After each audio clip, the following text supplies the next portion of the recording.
ভাবুন তো, আজ থেকে প্রায় ৬,৬০,০০,০০০ বছর আগে, যখন মানুষের কোনো অস্তিত্বই ছিল না, পৃথিবীর ইতিহাসে এমন একটা সময় ছিল যখন একটা পায়ের আঘাতে মাটি কেঁপে উঠত। আকাশে উড়ত দানবাকৃতির সরীসৃপ, এক প্রজাতির প্রাণী যারা সারা পৃথিবীময় দাপিয়ে বেড়াতো।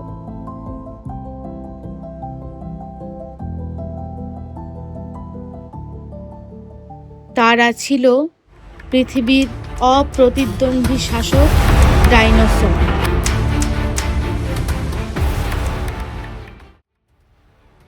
কিন্তু এক ভয়াবহ ঘটনার পর মাত্র কয়েক মুহূর্তে বদলে যায় সবকিছু। এখন প্রশ্ন হলো, কি ঘটেছিল সেই দিনে? সত্যিই কি একটি বিশাল গ্রহাণুর আঘাত ডাইনোসরদের মুছে দিয়েছিল পৃথিবী থেকে, নাকি এর পেছনে লুকিয়ে আছে অন্য কোনো রহস্য? আজ আমরা জানব ডাইনোসরের জন্ম, আধিপত্য এবং পৃথিবী থেকে তাদের রহস্যময় বিলুপ্তির গল্প।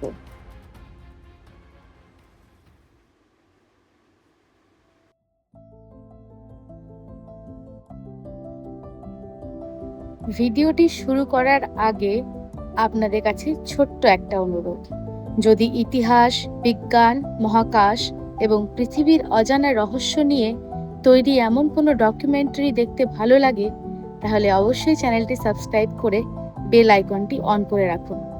আপনাদের একটি সাবস্ক্রাইব আমাদের আরও নতুন নতুন তথ্যবহুল এবং উচ্চমানের ডকুমেন্টারি তৈরি করতে অনুপ্রাণিত করে।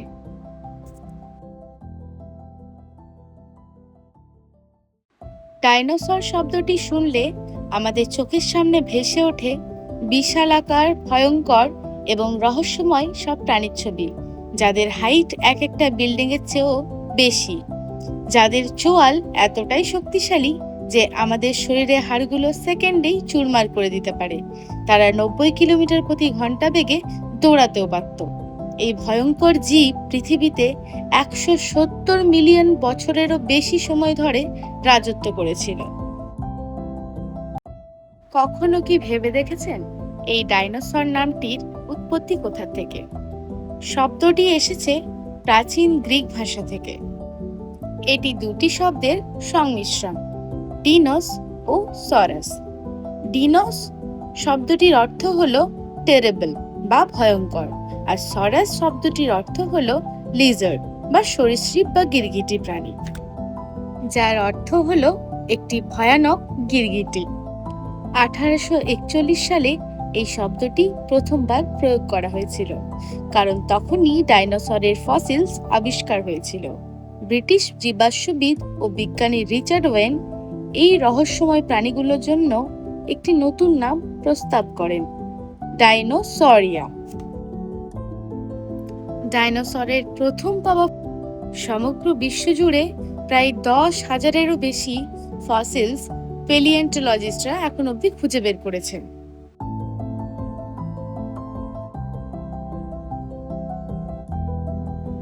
যার মধ্যে ৯০০-রও বেশি প্রজাতি আইডেন্টিফাইও করা গেছে। প্যালিওন্টোলজিস্টরা তাদের কাজ এখনো চালিয়ে যাচ্ছেন। সাল ২০০৩ থেকে ২০২২ পর্যন্ত প্রায় ৪৫টারও বেশি প্রজাতি পাওয়া গেছে। ২০২১ সালে ডিসকভার করা হয় এই স্পিসিস। তাদের মধ্যে এই প্রজাতির ডাইনোসরটি চিলিনে পাওয়া যায়। এর বিশেষ বৈশিষ্ট্য হলো এর ধারালো লেজটি, যা ব্লেডের মতো সাবস্টেন্স যুক্ত। এই প্রজাতিটির নাম হলো স্ট্যাগোরাস এলিনগসেন। এবার আমরা জানবো ডাইনোসরের আবির্ভাব কিভাবে হয়েছিল। তার জন্য আমরা বিজ্ঞানীদের ধারণা, প্রথম ডাইনোসর ২৩০ থেকে ২৪০ মিলিয়ন বছর আগে ইমার্জড করেছিল। এর কারণ হলো সবথেকে পুরনো ডাইনোসরের যে ফসিলস পাওয়া গিয়েছিল সেটা ২৩০ থেকে ২৪০ মিলিয়ন বছর পুরনো।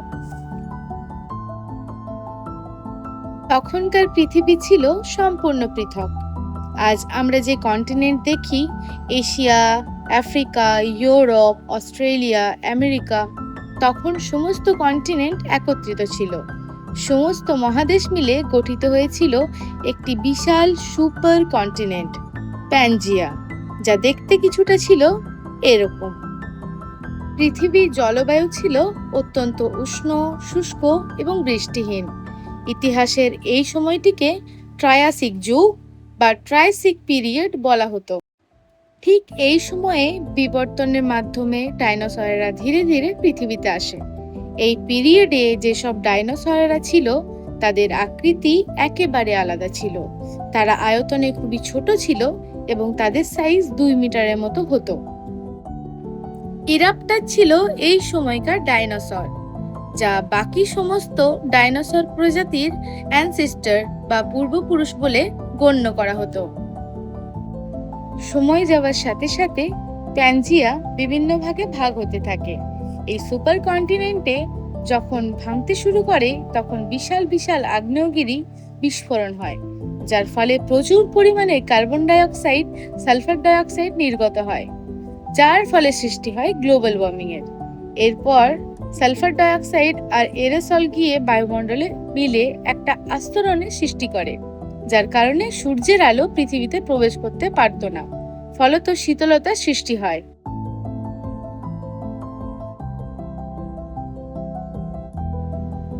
আবহাওয়া পরিবর্তনের কারণে সেই সময়ে যে সমস্ত অ্যানিমালসরা এক্সিস্ট করত তাদের পক্ষে সার্ভাইভ করা ক্রমশ কঠিন হতে থাকে। বেশিরভাগ রেপটাইলসরা কোল্ড ব্লাডেড অ্যানিমাল হওয়ার কারণে টেম্পারেচার চেঞ্জ এটা তাদের পক্ষে সহ্য করা ক্রমশ কঠিন। কিন্তু ডাইনোসরেরা মানুষের মতোই ওয়ার্ম ব্লাডেড অ্যানিমাল, তাই তাদের পক্ষে টেম্পারেচার চেঞ্জ টলারেট করা ব্যাপারটা খুবই সহজ ছিল। প্রায় 6 লাখ বছর অবধি এই ভলক্যানিক এরাপশন চলতে থাকে, যার কারণে পৃথিবীতে অবশিষ্ট থাকে ডাইনোসর, ক্রোকোডাইলস, টার্টলস আর আর্লি ম্যামলস। এই ঘটনাকে বলা হয় ট্রায়াসিক জুরাসিক এক্সটেনশন ইভেন্ট। এরপর সূচনা হয় জুরাসিক পিরিয়ডের। এই শব্দটি আমাদের কাছে অত্যন্তই পরিচিত। বিবর্তন চক্রে ডাইনোসরদের আকৃতিও পরিবর্তন ঘটে। কিছু আর্লিয়েস্ট টাইটানোসরাস, যাদের ওজন 15,000 কিলো পর্যন্ত আর লেন্থ ছিল 15 মিটার অবধি। আরও কিছু আইকনিক ডাইনোসর যা এই পিরিয়ডে ছিল: ব্রন্টোসরাস, ব্রাকিওসরাস, ডিপ্লোডোকাস আর স্টেগোসরাস। এই জুরাসিক পিরিয়ডে ফ্লাইং ডাইনোসরদেরও এন্ট্রি হয়। এদের মধ্যে অন্যতম ছিল আর্কিওপ্টাস।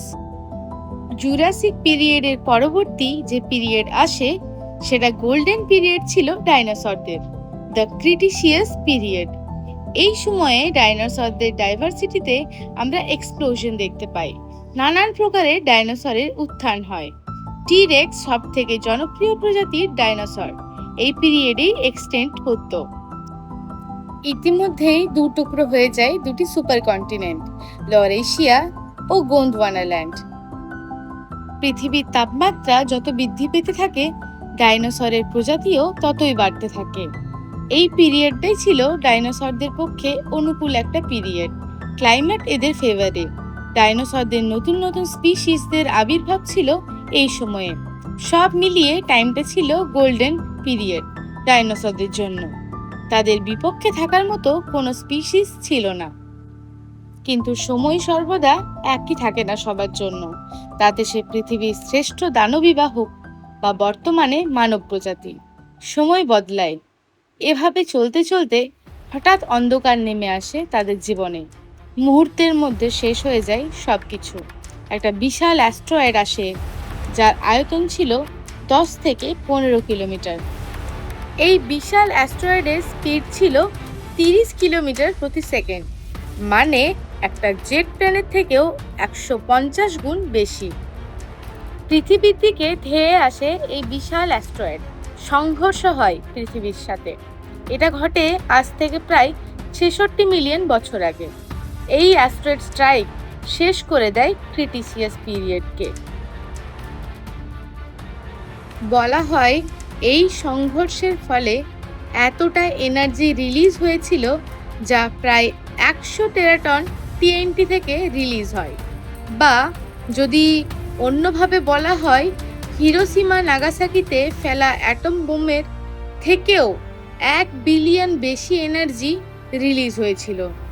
এত বড় ধামাকা হয়েছিল যে এর আশেপাশে যা কিছু ছিল নিমেষের মধ্যেই শেষ হয়ে যায়।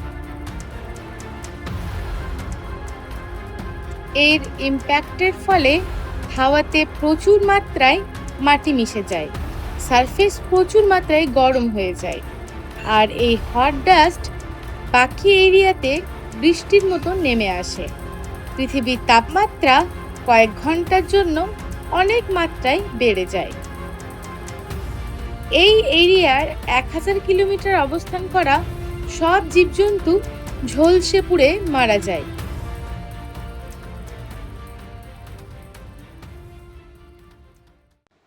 একমাত্র ছোট ছোট অ্যানিমালসগুলি সার্ভাইভ করতে পেরেছিল, কারণ তারা আন্ডারগ্রাউন্ডে শেল্টার নিয়ে নিয়েছিল, আর বাকি কিছু প্রাণী জলের ভেতরে ঢুকে পড়ে বাঁচার জন্য।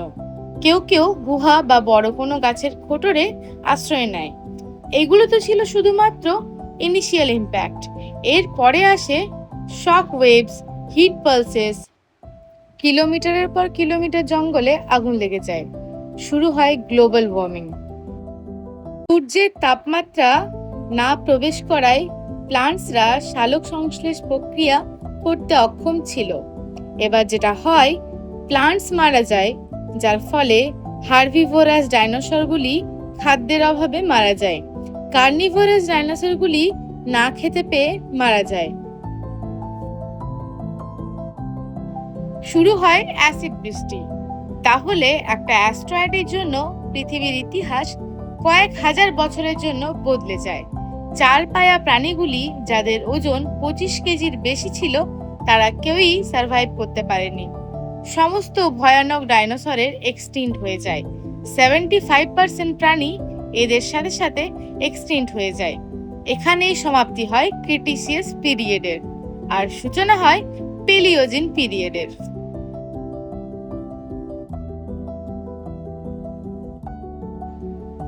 কিন্তু এখানেই সব শেষ হয়ে যায়নি, বরঞ্চ একটা সুযোগ পায় বাকি বেঁচে থাকা প্রাণীগুলো। ভয়ঙ্কর ডাইনোসরদের থেকে তারা এখন মুক্ত। স্তন্যপায়ী প্রাণীগুলি এভলিউশনের সুযোগ পায়, নতুনভাবে সৃষ্টি হয়। এই সময়ে ঘোড়া, তিমি, বাদুড়, বন মানুষ, সাপ ও ছোট ছোট সরীসৃপ ইমার্জ হতে থাকে। একমাত্র ফ্লাইং ডাইনোসররা সেই ইভেন্ট থেকে নিজেদেরকে প্রাণে বাঁচাতে সক্ষম হয়। এভলিউশনের পর তারা পাখিতে পরিণত হয়ে যায়। এবার এটা প্রশ্নের মধ্যে আসে যে এত বড় অ্যাস্ট্রয়েড যদি পৃথিবীতে আছড়ে পড়ে, তো তার ফলে কি কোনো গর্তের সৃষ্টি হয়নি? গর্তের সৃষ্টি তো অবশ্যই হয়েছিল। সম্ভবত এটা মেক্সিকোর ইউকাটান পেনিনসুলায় আছড়ে পড়েছিল। কিন্তু যে ইভেন্টটি 66 বছর পুরনো, সেটা এখন প্রায় অনেক পরিবর্তন হয়ে গেছে। এত বছর ধরে পৃথিবীর কন্টিনেন্ট শিফট হয়। বেশ কিছু ভিন্ন ভিন্ন ডিগিং এক্সপিডিশন করা হয়েছিল, যেটা প্রুভ করেছিল যে হ্যাঁ, অ্যাকচুয়ালি এই ইভেন্টটা ঘটেছিল। এটা অবস্থান ছিল হাফ জলের তলায় ও হাফ স্থলে। মেক্সিকোর এই এরিয়াতে এই যে সিনোটিসগুলি বা সিঙ্কহোলগুলি, এগুলি প্যাটার্ন আকারে দেখা যায়। এই সিনোটিসগুলি চারিপাশে রিংয়ের ফর্মে দেখা যায়, যা আজকের দিনে ট্যুরিস্টদের অ্যাট্রাকশনে পরিণত হয়। মানুষজন এখানে যায়, সুইম করে এবং নিজেদের মতো করে সময় কাটায়। তো বন্ধুরা, আজকের এখানেই আমার শেষ হচ্ছে ভিডিওটি। অবশ্যই জানাবেন যে ভিডিওটি আপনাদের কেমন লাগলো, আর যদি ভালো লেগে থাকে তাহলে চ্যানেলটা অবশ্যই সাবস্ক্রাইব করে আমাদের পাশে থাকবেন। দেখা হবে নতুন একটা ভিডিওতে। সবাই অনেক ভালো থাকবেন।